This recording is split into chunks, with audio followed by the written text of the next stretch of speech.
Okay, so we're back. Now, so the idea again of the ring of Gyges and how Mr. Hyde can function like the ring of Gyges is this general idea of the evasion of moral responsibility, right? That's the kind of general idea that's being pursued in this text. And because of that, you cannot discuss the strange case of Dr. Jekyll and Mr. Hyde without making an analogy to two very important literary works, both of which are very, very influential on this text. The first, as we know, is Frankenstein, right? And we know in Frankenstein, right, Dr. Victor Frankenstein creates a monster, right? That's what he's famous for doing. It is alive, right? And when you have Frankenstein, right, there's a lot of different there are a lot of different literary interpretations of Frankenstein. But one of the things you need to remember about Frankenstein's monster is basically the child of Dr. Victor, right? Victor being the first name of Dr. Victor Frankenstein, right? And this, right, has to do with this idea of the law of sowing and reaping, right? The monster belongs to Dr. Frankenstein, whether he likes it or not. He initially tries to abandon the monster. He's so scared and he's so horrified by what he's done. He actually abandons the monster in the world. And his ill treatment of the monster, along with the ill treatment that the monster receives from the hands of others, is what really turns this gigantic creature monstrous. In the beginning, even though Frankenstein's monster is huge and has prodigious strength, it wasn't dangerous at first, right? It only became dangerous later after having been treated a certain way. One of the things, right, we know that Frankenstein's monster is considered a crime of nature, right? I mean, it's an undead creature created from multiple dead bodies, right? But the idea, right, is this idea of him being the child of Dr. Frankenstein, right? It's the idea of you reap what you sow, right? Frankenstein created this, and then what he created, right, what you sow, right, comes back to you. One of the metaphors about Frankenstein's monster is this idea of the bastard, right? Or the illegitimate child, right? One of the literary interpretations of Frankenstein is that in society, a lot of crime and a lot of the monsters that oftentimes exist, there is a huge social stigma if you're not born legitimately in the Christian West. If your parents were never married, that's where the definition of bastard comes from. Now it just means you awful person. People don't actually normally think it's a big deal to be born out of wedlock anymore. But there was a time when bastards were shunned. They were not able to inherit property, and they were in many ways excluded from being able to get into family businesses, which is normally the way you would get a job, or to be able to get into a trade, right? I mean, it was a stigma. So bastards were typically outsiders, like Frankenstein's monster. And in the same way, because bastards oftentimes don't inherit, they don't have anyone to teach them a trade, they're basically children born into poverty, they're likely, right? Bastards were thought to be liars and criminals and all these other things. And they frequently were those things precisely because they didn't have a father oftentimes. They didn't have a father, right? We all know that for children who don't have fathers, they frequently turn to criminality. And also the fact that if they are not given economic opportunities, right, enough poverty will often create thievery, right? That's kind of a general point.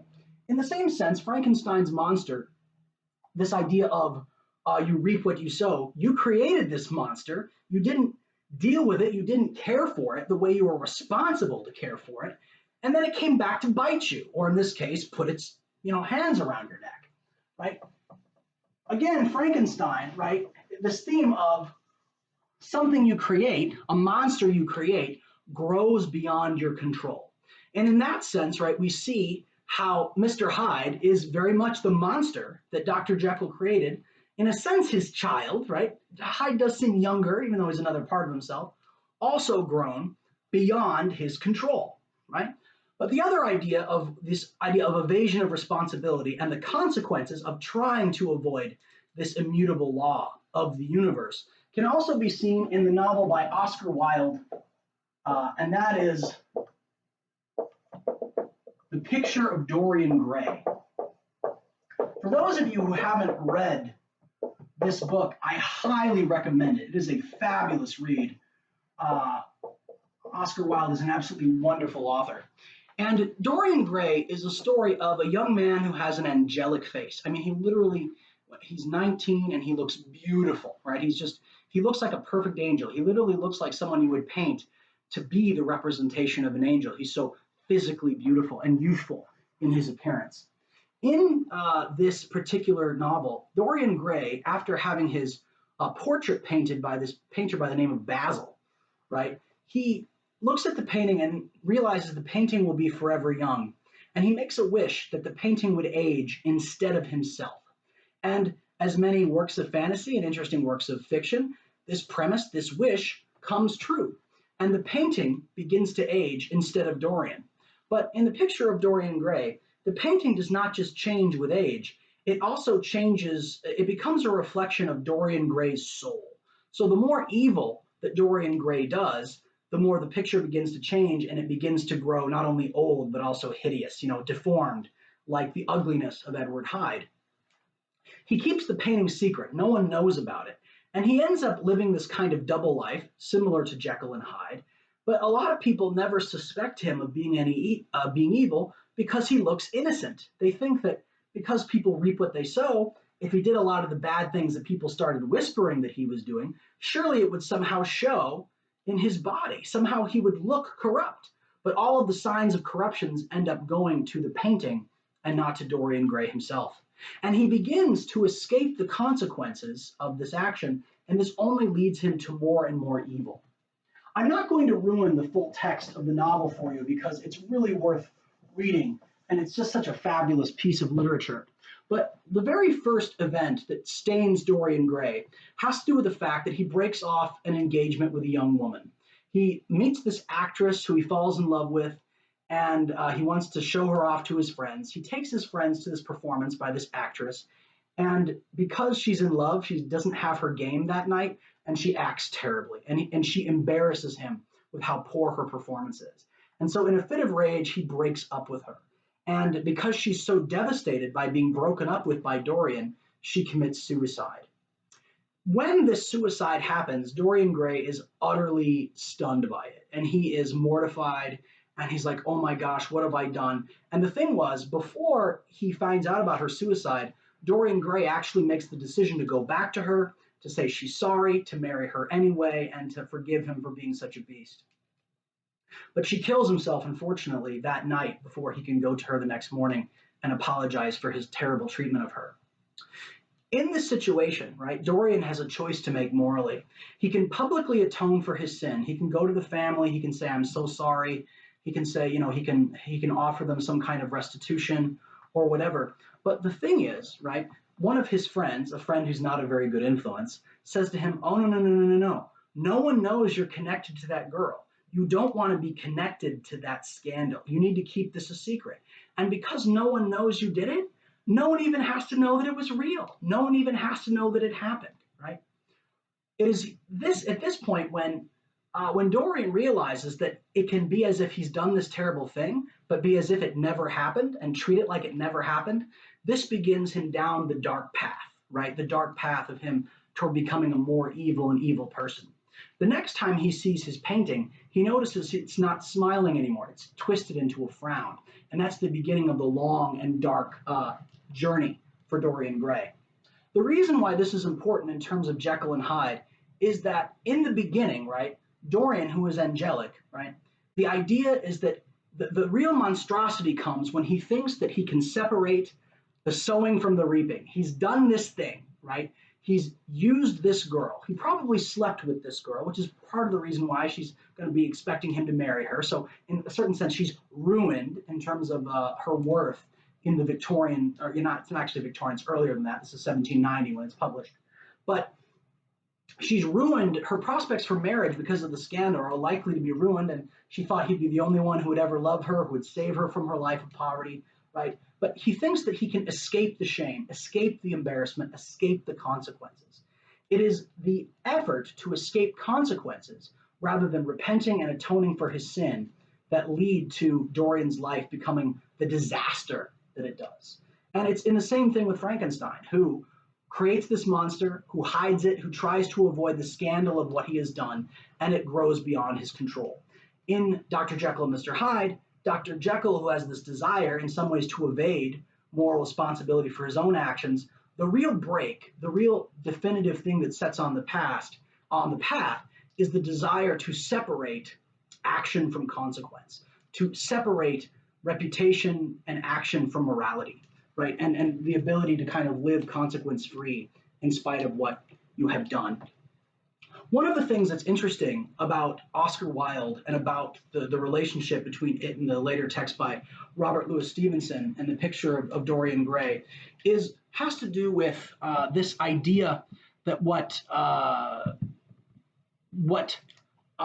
Jekyll in the early part of his letter talks about being his cardinal weakness, right?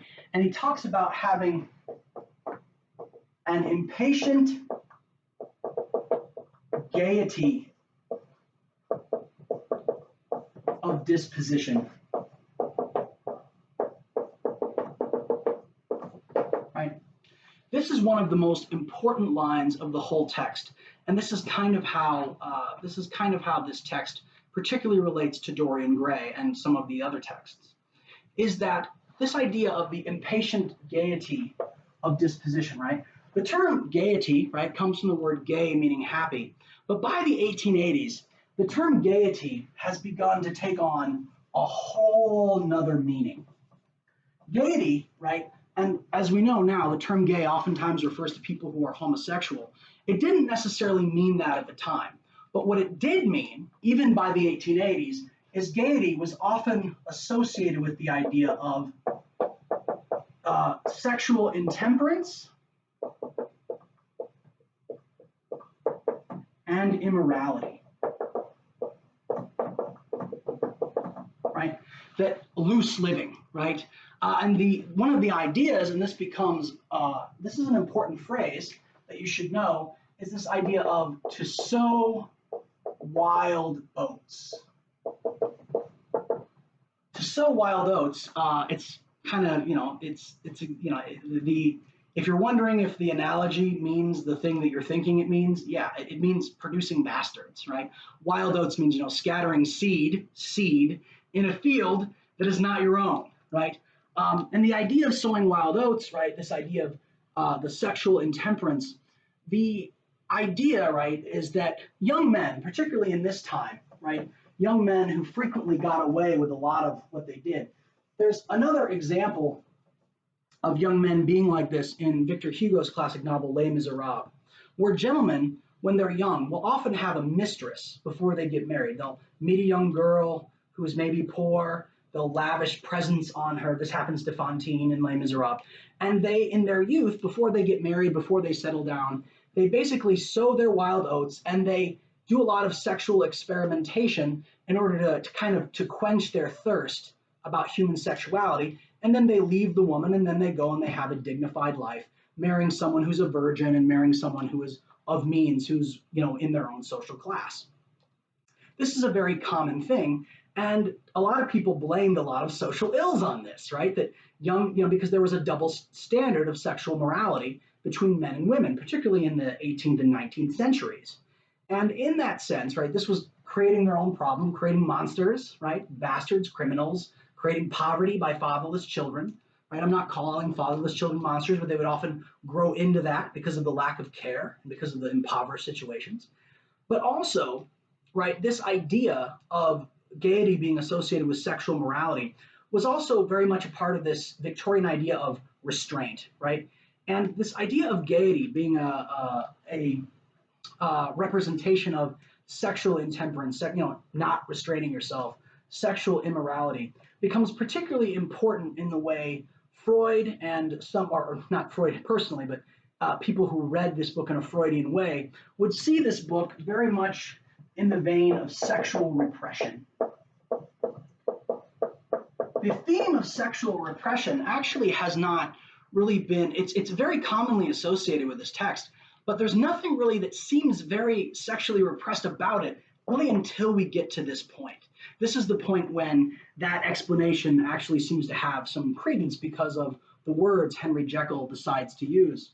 But the interesting thing about the gaiety of Dr. Henry Jekyll Some modern scholars would go on to say that the gaiety, the sexual immorality, the exuberance, right, the inability to restrain himself, um, this this is the kind of thing that has led some authors to think that Jekyll and Hyde is also about. Some people think it's about homoeroticism, which is exactly what it sounds like, right?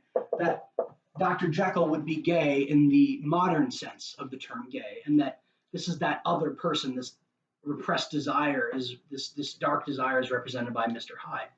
And that is a viewpoint that many literary scholars have talked about, that this is about sexual violence, sexual eroticism, particularly homoeroticism. And some Freudians use the idea of beating another man to death with a cane to be a kind of phallic interpretation. And I don't believe that Robert Louis Stevenson is going for that at all. And even though there are a number of literary scholars who take this interpretation, I think that that interpretation can be defeated by what Dr. Jekyll says in his opening. And it's possible that Dr. Jekyll is partly lying, but I don't think so. This is a deathbed confession. One of the things he talks about with the things that he did, he talks about how there were those who would have blazoned, right, their double life, right? Blazoned is, to boast or brag. And basically, when he says the kind of bad things I did were the kind of things that some men would love to brag about, right? And what he means when he says, the kind of things that other men would like to brag about, it's referring to, right, sexual conquest, right? When someone says someone's had sexual conquest, right, that just means women you've seduced and used and thrown away, right? That's what it means, a conquest, getting into a woman's pants, right? And the thing is, right, he even mentions that, like, the bad things he did were the kind of bad things that a lot of people, a lot of boys, like, this is the kind of thing that the boys would brag about, among themselves, like, oh, I did this and I did this, because apparently in that era, it wasn't uncommon for men to want to brag about their sexual prowess, right? The reason why this in some ways seems to defeat the homoerotic interpretations of Dr. Jekyll and Mr. Hyde is if he was talking about bragging about his one, these are the kind of things that people could normally brag about, but he didn't want to brag about them himself. That seems to indicate betting women, right? Because homosexuality was not tolerated in that era. It is not something that you could brag about, right? Because homosexuality was not something you could brag about with the boys, it goes against their culture of masculinity. Because of that, that seems to indicate that the sexual immorality hinted at by Dr. Jekyll is of the heterosexual variety. Although there are some scholars who say, well, that's just what Dr. Jekyll is saying. He's not, he probably experimented in all sorts of ways, but what led him to be dark is that he couldn't be satisfied in the normal way. That is an interpretation that people take. But the thing is the reason why, again, I don't think that holds water is the idea of what Henry, because that would mean that Henry Jekyll, to some degree, is hiding something, and to some degree is lying in his last confession. And one of the things that we should be aware is that, right, there's this idea of the deathbed confession.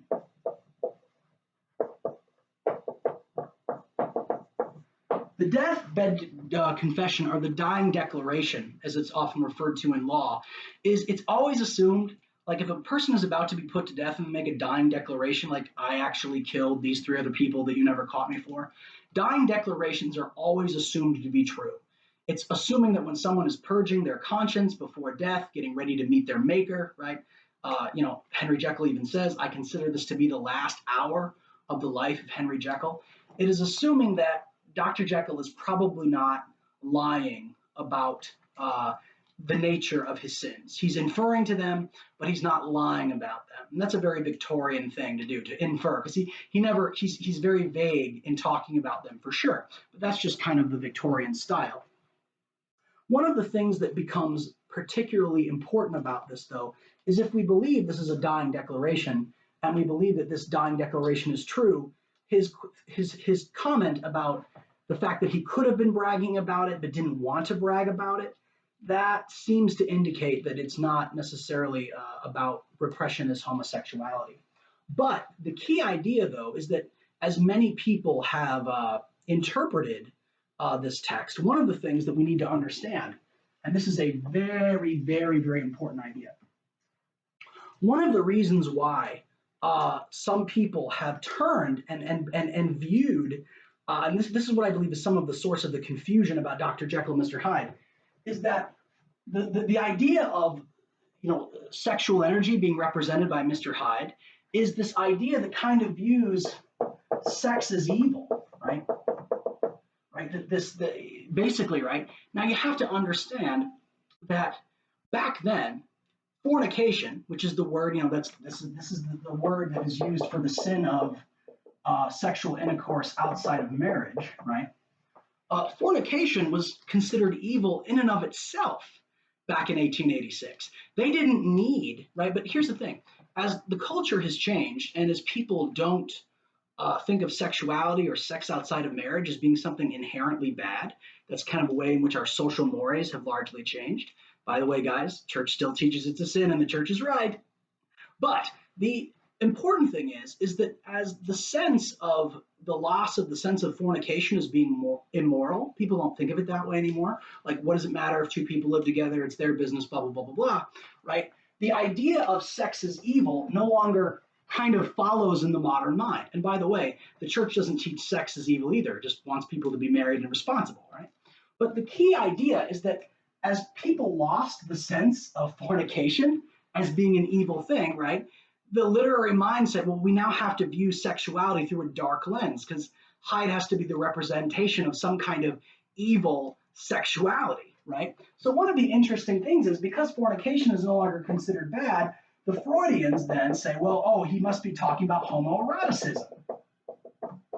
And one of the things that I think is really funny about the Freudian interpretation of this text as it being about homoeroticism is that the people who tend to take this viewpoint, I have had a few professors I've argued about this, and they say, well, clearly this is about homoeroticism. And I say, you do realize that if you think that Dr. Jekyll and Mr. Hyde is about homoeroticism, you're implying that you believe that Robert Louis Stevenson is condemning homoeroticism as evil, right? And I think that's funny. Like, it's funny that, the implication that they don't realize they're connecting in their mind is these people who often have the rainbow stickers on their car. They're embracing a literary interpretation which requires them to think about homosexuality as evil. It reveals their own prejudice, that they're making that association.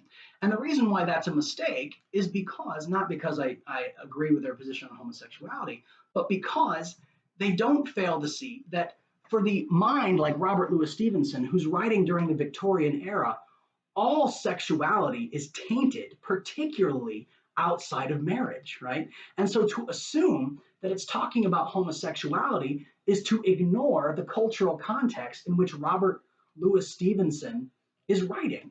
To assume it's about homoeroticism because you're assuming that homoeroticism is sinful fails to recognize that people tended to view all sexuality as sinful in that time, even within marriage, right? And so because of that, it does not require, right? It violates Occam's razor. And what I mean by Occam's razor is it's an overly complex definition. If you think about the Victorian mindset, they're going to view the sexual impulse as being dark in itself, right? It doesn't require any additional layers of depravity in order to justify itself, which is why I think it's really nonsense when people begin having this interpretation, because they're really kind of they're actually portraying a cultural projection of something that they don't necessarily even maybe they don't intend it, but it does kind of reveal that kind of hidden agenda or that hidden belief that maybe they don't want to admit out loud. One of the interesting things, though, is that the idea of the depravity, when we're talking about depravity, is that you'll notice that Jekyll, in some senses, does delight in some of the actions of Mr. Hyde, right? We know that he likes to get into Hyde's skin in order to unleash his darker desires. But, and this is a clear point, is he's always disgusted by the violence,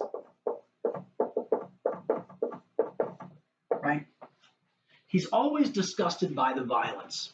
And the thing you need to understand about the term gaiety, because this is where this whole conversation began, right? This idea of I suffered from a certain impatient gaiety of disposition, right? My inability to withhold myself sexually is how that is interpreted at the time with the gaiety, right?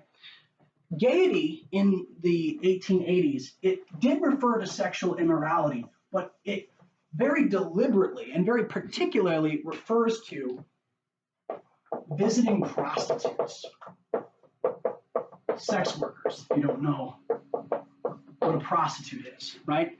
And so the idea, right, is that for prostitution in the kind of the equivocating mind of Henry Jekyll, like it's not that bad, right, is the idea is he's not harming anyone who's not voluntarily selling their body, right? The idea is he's going and he's playing in the mud, but he's also playing in the mud in a situation with people who are already in the mud themselves, right? He can justify it as not being that bad, right? There can be a marked difference if someone's looking to rationalize their behavior. It's like, look, I might be committing fornication, but I'm also not ruining anyone's life who's not already ruined, right? That's the kind of idea. Jekyll, he wants to participate as Hyde. He seemingly wants to participate in this idea called victimless crime. Right? One of the key ideas that Robert Louis Stevenson is trying to get at is that there really is no such thing as victimless crime. I mean, in the end, even if a person is volunteering to sell their body, it does damage them physically, it damages them psychologically, it damages them in terms of their social standards. There's the idea of bastardry, right? Reaping what you sow, the idea that you're creating more poverty and creating these problems in the social strata. But there's something else going on here too, and this is a very important idea. And that's the idea that we know, because if we look at the book, right, if we remember when Lanyon talks about the book that he finds from Dr. Jekyll, right? The ordinary book, right? The ordinary book he finds. And all it is dates. And he remarks that the dates in the situation go back for years, right? So Jekyll has been doing the Jekyll-Hyde thing for years, right? And one of the things that we need to understand is that the first of the major things that we learn about Mr. Hyde, and this again is important for understanding the real nature of the evil, is the first thing we hear about him is him curb stomping this young girl, right? Him trampling her and then, stomping on her like he's trying to do a jig or something. And the idea, right, that we should understand is the idea of how, and this was already being noted in those, shall we say, penny dreadfuls, but this is one of those things that society was already beginning to understand, is that sexual depravity tends to escalate. Right? One of the things that we do know, and we know this from modern psychology, this is not something that they would have known back in 1886, but if you look at people who oftentimes go on to become serial killers, there is unfortunately a weird connection between, in the minds of the depraved, in the minds of the people who become these monsters, there's some kind of connection between sexuality and violence, right? One of the things that we should understand, and I'm not looking to have a huge lecture on this idea of sexual violence, but what we need to understand is that the sexual depravity, right, that we need to understand is being exercised by Mr. Hyde is it's not about love, right? And the thing is, right, what is sex when it's not about love, right? If we're entering into the realm of sexual depravity, where it's really not about love, what is sex about? Well, it's about two things. It's going to be about pleasure, obviously, right? And it's also going to be about power, right? Because any sexual relationship that is not about love, it's not about giving, and it's just about taking, is ultimately going to be partly about power. And through the escalation of the love of pleasure and power, there's this tendency towards violence, right? And the thing is, right, this is what Dr. Jekyll is really afraid of. He may have been wanting to consent to a certain sense with Mr. Hyde's depravity. He's okay with him drinking. He's okay with him using drugs. He's okay with him going and visiting prostitutes. He even did that in his own intemperate gaiety, right?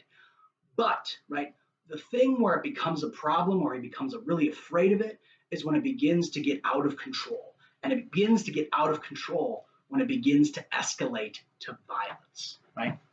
one of the things that we should understand about Hyde, right, is Hyde is clearly what we call a sadist,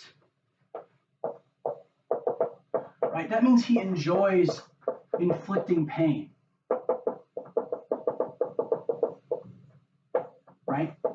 And this idea when you enjoy inflicting pain, right, this oftentimes can be interpreted as part of the sex drive, because you have to understand in this Freudian interpretation, right, the link between sadism and sexuality in Freud is that he believed that both sadism and sexuality, right, are both driven by the pleasure drive, right? And therefore, right, if you're acting in such a way where you're completely selfish and you don't care about others, you're not empathetic, there's oftentimes a natural connection between sadism and sexuality, and thus sexuality and violence, right? What we see, though, in his first victim, when he's curb stomping the little girl, the imagery that we should understand is not an imagery of, it's not so much, and it is a partly sexual imagery, but not in the way you think, right? It's sexual in the sense that what does a little girl represent, right? This is a young girl, right? A young girl at night who's been sent on her own, right? So you'll notice that there's actually a theme here, right? Can anyone guess what they think a little girl might be used to resemble? Let me see, who shall I call upon? Let me call upon someone in the standard class. Abby Hepp, what do you think a little girl might be representing in the text? Any guesses? Good, yes, correct. Innocence. Just to the left. So yeah, innocence. So the idea of the attack on the little girl is the idea of an attack on innocence, right? That he's particularly enjoying, right? He's particularly enjoying acting out against innocence, right? So while you can perceive certain kinds of undertones, right, we can see how when you see that he's enjoying attacking innocence, people can interpret that as in a sexual tone. But if you look at the murder of Carew, right, again, this is a murder that is, preempted by him asking for directions, right? He seems to particularly enjoy attacking Carew precisely because Carew, in his physical form, is the picture of goodness. If you remember the witness who overlooked the incident, that's another word for witness in the text, right? He says, when I saw that my crime had been overlooked, that means like seen from above, right? Normally overlooked means you miss it. That's how language changes.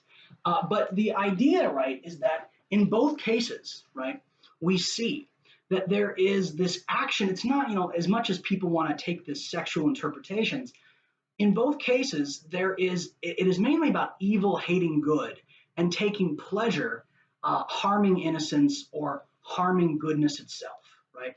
And what this keys to, and this is a much more general appropriation of the text, is that not only is there a connection between depravity and violence, right? But we also see that there's a connection between depravity and, right, the idea, right? Does anyone know like what the word is for, it's similar to disintegrate, but I didn't use the word disintegrate. Can anyone remember?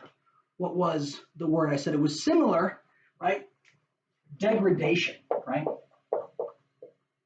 Degradation, right? That, as we know, that even though Hyde is still young, Jekyll is falling apart, right? He is not only losing his own dignity, he's losing his moral integrity. He's also beginning to lose his physical integrity. He's not even able to keep Hyde at bay over time, right? This idea of the connection between depravity and degradation and the connection between depravity and violence is this idea that depravity, right, in a classical moral sense, can also be described as self-violence, right? St. Paul writes that when you commit sexual sins, one of the reasons why you feel a lot of shame is that you sin against your own body. Remember, St. Paul says our body is a temple of the Holy Spirit, right? Depravity is a kind of self-violence. And so that's what leads to the degradation, and the disintegration, right? You are literally breaking yourself apart, right, with behavior that is not coherent with your original nature, with the nature that God created. And furthermore, right, the attack on Sir Danvers Carew, in some ways, is a symbol of Jekyll. Think about it. They're both older, handsome, little bit of white hair, stellar reputation members of the upper class. Carew is a picture of goodness. And, right, one can even interpret the murder of Carew as an action of displaced self-violence, right? And what we mean when I say displaced self-violence is that we know that Hyde hates Jekyll, right? We know that. That's not a secret, right? But what we also know is if this problem of Henry Jekyll's, the seed of it, right, is this idea of the struggle with sexual intemperance, sexual immorality, right? There's a certain sense in which he's degrading himself and doing violence to himself. And a lot of the things in which he is doing, right, the striking out at the little girl, if you're going to interpret it metaphorically, it's also a striking against innocence. And the striking of Sir Danvers Carew is not only a striking against goodness, but even a striking against oneself, right? And these are more larger overarching themes. Part of the problem of people who kind of want to narrowly view everything through a Freudian a la sexual lens is that the images that Robert Louis Stevenson is going for, especially when you can tell his use of scripture and his use of trying to like get to a lot of these Pauline symbolism, right? You'll notice, chief of sufferers, chief of sinners, being unchained, like St. Paul was unchained in the book of Acts, right? All of these different biblical allusions seem to refer to not any kind of super narrow perspective, but simply just an overarching struggle between the flesh, meaning the fallen human nature,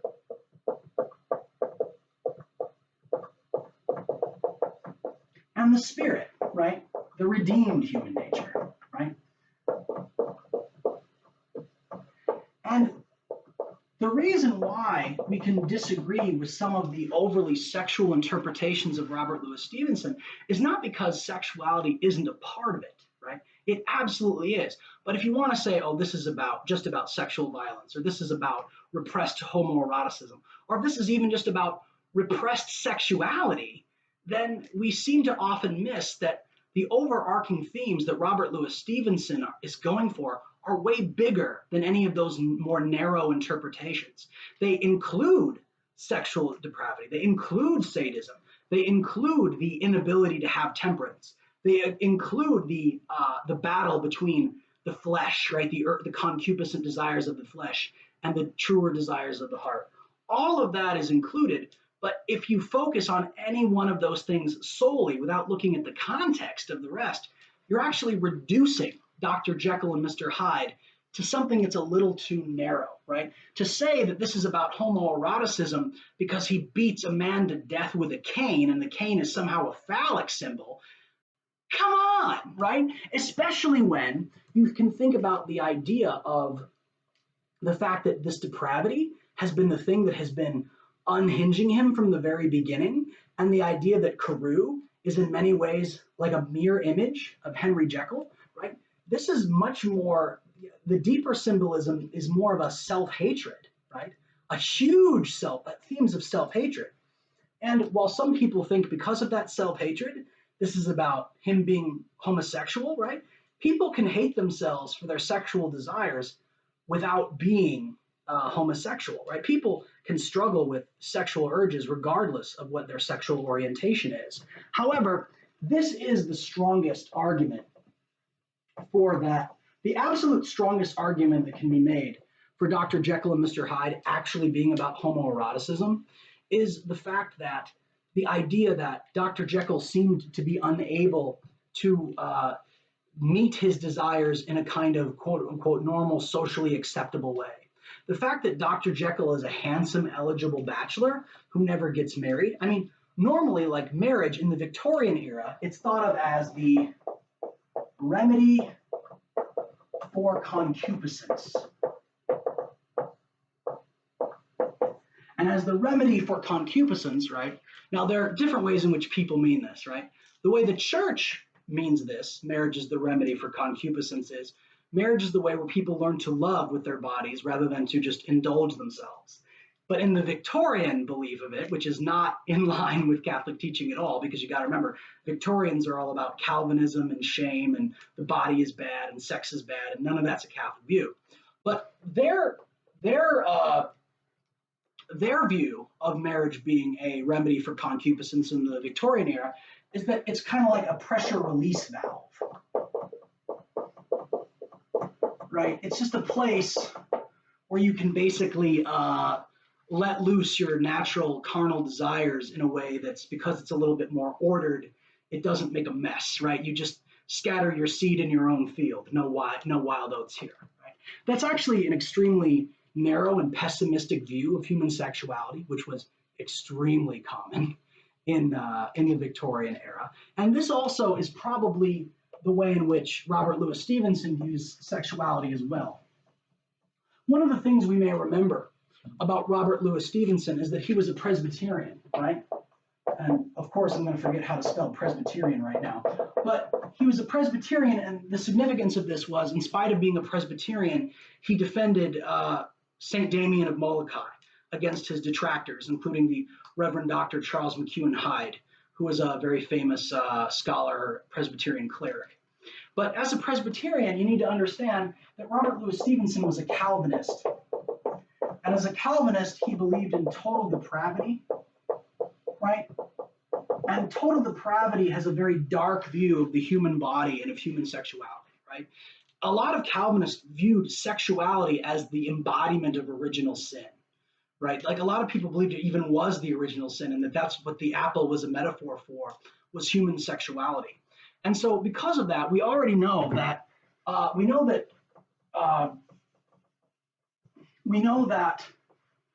it is true that Robert Louis Stevenson does, in fact, have a very negative and pessimistic view of human sexuality. And that, in some places, is the strongest argument for those who want to argue about the gaiety of Dr. Jekyll. The idea being, if Jekyll's desires were such of a path where he could not get a respectable release valve, right? Because if he is homosexual, then a marriage is not going to, because you got to remember, folks, in the mind of Robert Louis Stevenson, there's no such thing as gay marriage, right? It's all man or woman, right? This is a completely different world now. You got to think of the word how it meant back then, right? Because there's no respectable release valve, right? That might be the way in which you can interpret to say that's why he's somehow wealthy and handsome and unmarried, because that's not where he can get his excitement, right? That argument does hold water. But again, the reason why I argue against it is because if he's Presbyterian, right, he doesn't just have a dark view of one branch of sexuality, does he? He has a dark view towards all of sexuality. And so in the end, even the strongest argument for that in the text is still defeated by itself, right? In the sense that he's going to have a pretty dark view of sexuality regardless. And by the way, right, there was also a time, right, when men would often visit prostitutes in the upper class, right, who were married, right? Like, it's not an uncommon thing, because back then, you have to understand, in the Victorian era, right, in the Victorian era, it was not uncommon for these men who were, go to Soho or Whitechapel or these other ghetto type neighborhoods, and they would go to do things that they would never do with their wives, right? They would go things not never do with their wives because they respect their wives, and they would not want to do some of the things that they want to do, right? Anything that would be considered degrading to their wives, or maybe even degrading to themselves, they're not going to do with their spouses. It doesn't require any kind of same-sex attraction for that to be any kind of problem, right?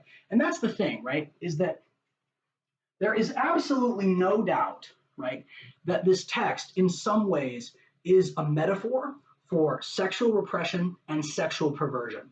There's no way around it. But we need to understand, before anyone gives kind kind of a too narrow of definition about what people are talking about is, when people hear the word perversion, it's only today now that people automatically assume we're talking about homosexuality or same-sex attraction. Because in a classical worldview, sexual perversion is not limited to any category of depravity. It's any time that sexual intercourse is outside of a respectful, loving context, when it's about only pleasure or only power or seeking to entertain some kind of dark fancy within oneself. So there's a broader context to Jekyll and Hyde. Now, the thing is, this part of the lecture has gone 45 minutes, and I told you this was going to be a really, really long part of the lecture, and we still have a lot to cover. But I'm going to stop this one for now. I'm going to stop this particular lecture for now, because I know we've gone 45 minutes. But the reason why I spent all this time about the gaiety of Dr. Jekyll and Mr. Hyde is because there are people who literally make a living writing papers about whether or not Dr. Jekyll and Mr. Hyde is about homosexuality and homoeroticism, sexual repression. It is one of the most common ways in which this text is interpreted. And the reason why I spent so much time on it is because I wanted to talk about the actual broader themes that are being brought into by this text. It's not as simple as some people often want to make it. So I'm going to stop this here for now, but I'm going to pick it up right where I left off.